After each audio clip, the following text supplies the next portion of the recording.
ఏరా ఏడదాకా వచ్చింది చదువు? ఇంకో 2 months అంకుల్, అంతా అయిపోతుంది. ఇంకేం లేదు, జాబ్ కొడతావైతే? వస్తే మేలే అంకుల్. వస్తుందిలే, నువ్వు ఎట్లాంటి వాడు మాకు తెలుదా? మాకు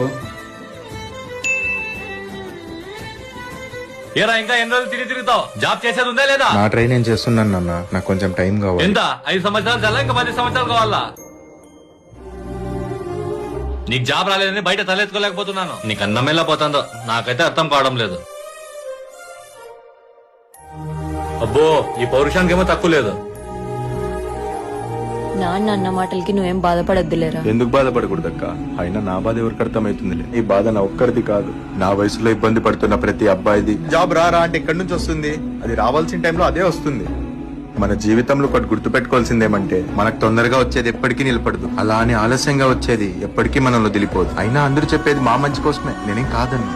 కానీ మా బాధ ఏందో అర్థం చేసుకుంటే అదొక్కటి చాలు.